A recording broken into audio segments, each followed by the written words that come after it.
Welcome friends, today we explain class 10th poem A Tiger in Zoo. तो this poem is composed by Leslie Norris. तो Leslie Norris है, उसने इसी poem को compose किया है और इसके अंदर 1 2 3 4 5 स्टेंजाज हैं। कितने स्टेंजा हैं? This poem contains 5 stanzas and each stanzas contains 4 lines. प्रत्येक स्टेंजाज है उसके अंदर क्या है? 4 लाइनें हैं। तो सबसे पहले अपन अबाउट द पोइम देखते हैं। This poem contrast A tiger in the जू। ये जो पोइम है, जू यानी चिड़ियाघर, चिड़ियाघर के अंदर एक टाइगर है जो पिंजरे में बंद है।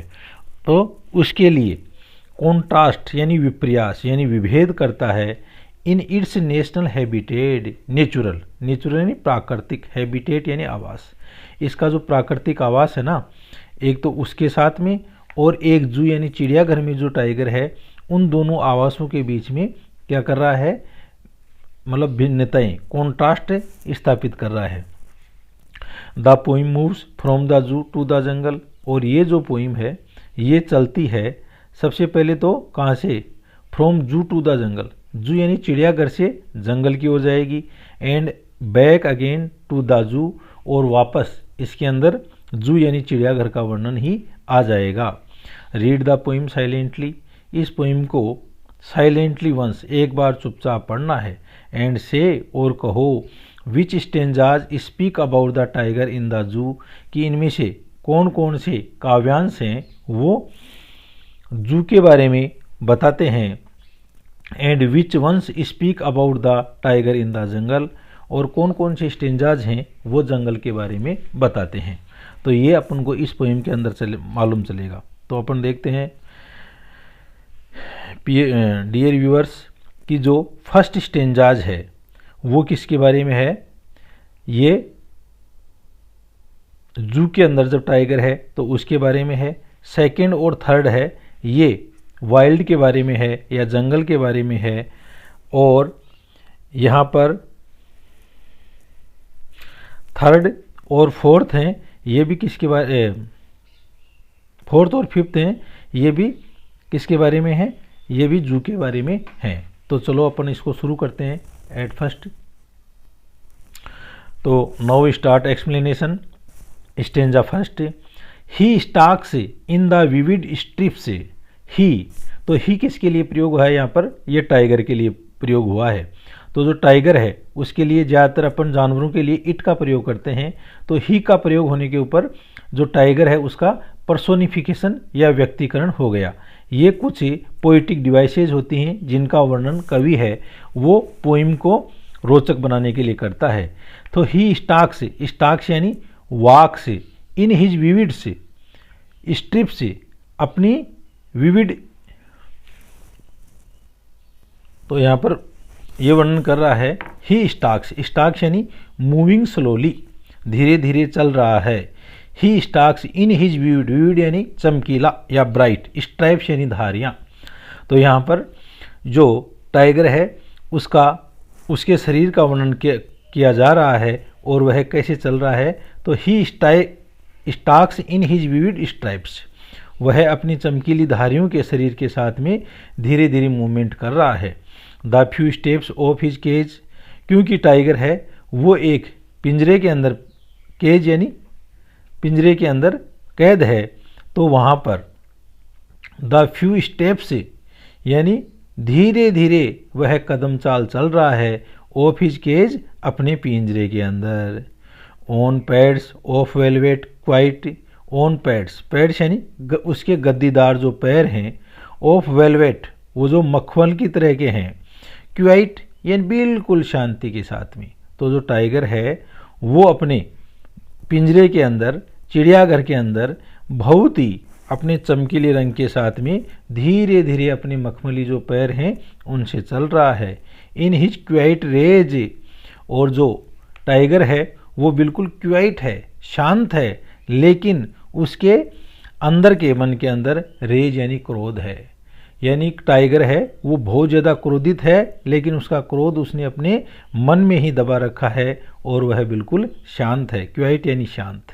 तो इस प्रकार से एक व्यक्ति जब परतंत्र होता है तो वो किस तरह से चुपचाप होता है और अपने क्रोध को दबा के रखता है, इसका वर्णन इसके अंदर पोइट ने किया है। तो फर्स्ट स्टेंजा है वो टाइगर एक जू के अंदर है उस स्थिति को बता रहा है।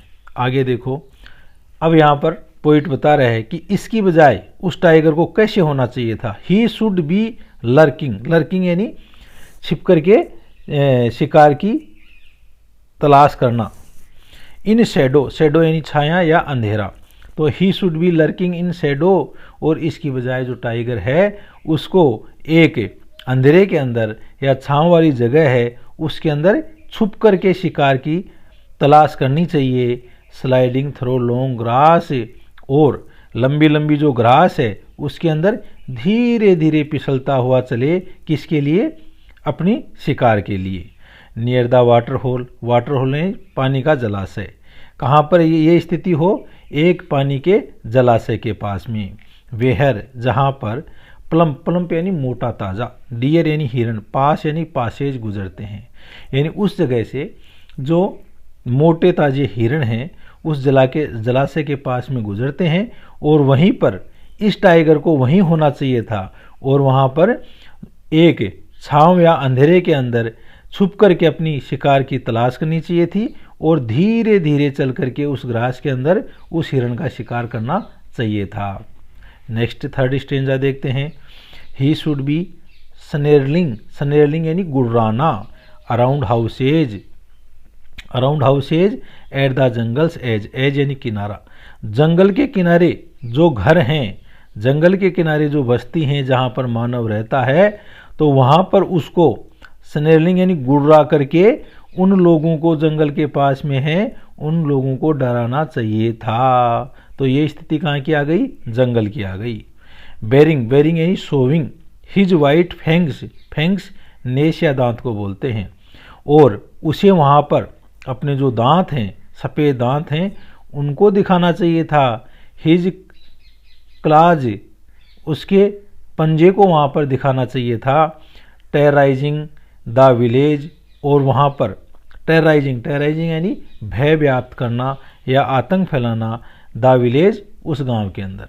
तो ये जो टाइगर है वो कहाँ पर है फिलहाल, अपने पिंजरे के अंदर, अपनी चिड़ियाघर के अंदर है, लेकिन कवि कहता है कि उसको चिड़ियाघर की बजाय जो जंगल है, जंगल के आसपास के जो घर हैं उन घरों के पास में अपने दांत दिखा करके, अपनी आवाज़ से, अपने जो पंजे दिखा करके उन गांव वालों को भयभीत करना इसको चाहिए था। बट ही लॉक्ड, अब देखो यहाँ पर जो पोइट है उसने कॉन्ट्रास्ट कर दिया। टाइगर की दो स्थिति हैं, एक टाइगर इन द जू और सेकंड टाइगर इन द जंगल। तो वह जंगल की बजाय कहाँ है, जू के अंदर है। तो वह कहता है but he locked in a concrete cell, लेकिन उसको बंद कर दिया गया, ताला लगा दिया गया एक कंक्रीट की बनी हुई सेल या खोल के अंदर। His strength behind bars, bars यानी सलाखें, जो पिंजरे की सलाखें हैं उनको बार्स बोलते हैं। तो उसकी जो शक्ति है वो अब उन पिंजरे की जो सलाखें हैं उनसे बाहर नहीं है, उसके अंदर ही है, अर्थात वह अब कुछ भी नहीं कर सकता। Stalking the length of his cage, stalking, stalking यानी मूवमेंट स्लोली, वह धीरे धीरे चलता है। The length of his cage, अपनी केज या जो पिंजरा है उसकी लंबाई के अंदर वह चलता है, उससे बाहर नहीं चल सकता। इग्नोरिंग विजिटर्स, और इस प्रकार से जो आने जाने वाले जो विजिटर्स हैं, भ्रमण करने वाले जो लोग हैं, आगंतुक जो लोग हैं, उनको वह नज़रअंदाज कर रहा है। इग्नोरिंग, इग्नोरिंग यानी नज़रअंदाज करना। He hears the last voice at night, और in the cage, in the cage he hears, the tiger hears the last voice of at night, अपनी रात्रि की जो अंतिम जो आवाज़ वो सुनता है ना पिंजरे के अंदर, वो कौन सी आवाज़ है, द पेट्रोलिंग, पेट्रोलिंग यानी गश्त करना, कार से यानी कार, रात के समय जो गश्त करने वाली अंतिम कारें हैं उनकी आवाज़ वो सुनता है। And stairs with his brilliant Aires, STARES, stairs यानी एकटक देखना, या गेज। तो और वह एकटक देखता है अपनी चमकीली आंखों से। एट द ब्रिलियंट स्टार्स, किनको देखता है? जो बिल्कुल चमकीले जो तारे हैं उनको देखता है। तो इस प्रकार से इस पोइम के अंदर जो पोइट है उसने जो tiger in cage and tiger in jungle, तो यहाँ पर जो टाइगर है वो एक जू के अंदर है, एक केज के अंदर है, and it locked behind the bars in a small cell, वह एक छोटे से जो सेल है या कोठरी है उसके अंदर वो कैद है। और वहाँ पर कैद होने के बाद में वो केवल अपनी लेंथ, जो केज की लेंथ है उसके अंदर स्लोली मूवमेंट कर सकता है अपने मखमली जो पैर हैं उनके द्वारा। और इसकी बजाय कवि कहता है कि उसको कहाँ होना चाहिए था? जो जंगल के आसपास, जंगल में होना चाहिए था। और जंगल के आसपास के जो लोग हैं उन जंगल के आसपास के लोगों को अपने दांत दिखा करके, अपना पंजा दिखा करके, अपनी जो गुर्रा करके जो अपनी आवाज़ है उससे उसको आतंकित उन लोगों को करना चाहिए था। और वहाँ पर जलाशय के पास में जो मोटी ताज़ा हिरण है उनकी छुप करके शिकार उसको करनी चाहिए थी। तो यहाँ पर जो टाइगर की जो दो स्थितियाँ हैं उनके अंदर कॉन्ट्रास्ट व्याप्त किया गया है। और ये जो कॉन्ट्रास्ट है उसके रहन सहन के अंदर है, उसके हाव भाव के अंदर है, उसके क्रियाकलापों के अंदर है। तो अपन इसमें देखेंगे कि जू के अंदर वो क्या करता है। जू के अंदर वो क्या करता है कि बिल्कुल एक तो क्वाइट रेज, शांत है लेकिन गुस्सा है उसके अंदर, ठीक है। और वह स्टेप्स इन केज के अंदर धीरे धीरे चलता है वो, ठीक है। और इसी तरह से जंगल के अंदर वो किस तरह से रहेगा? लर्किंग इन शैडो, यानी छांव के अंदर या अंधेरे के अंदर छुप जाएगा, ठीक है। स्लाइडिंग थ्रो लॉन्ग ग्रास, लंबी लंबी घास के अंदर फिसलेगा, ठीक है। और ये जो प्लम्प डियर हैं उनका वह शिकार करेगा। और इसके साथ में ही जो जंगल के आसपास के जो गाँव हैं उनके लोगों को वह टेरराइज करेगा। जबकि इसे ये जंगल के अंदर करेगा। तो ये जो दो स्टेंजाज हैं ये तो किससे संबंधित हैं? ये दोनों स्टेंजाज हैं ये जंगल से संबंधित हैं। और बाकी फर्स्ट और 4 और 5 हैं ये जू की स्थिति के अंदर बताती। तो थैंक यू, ओके।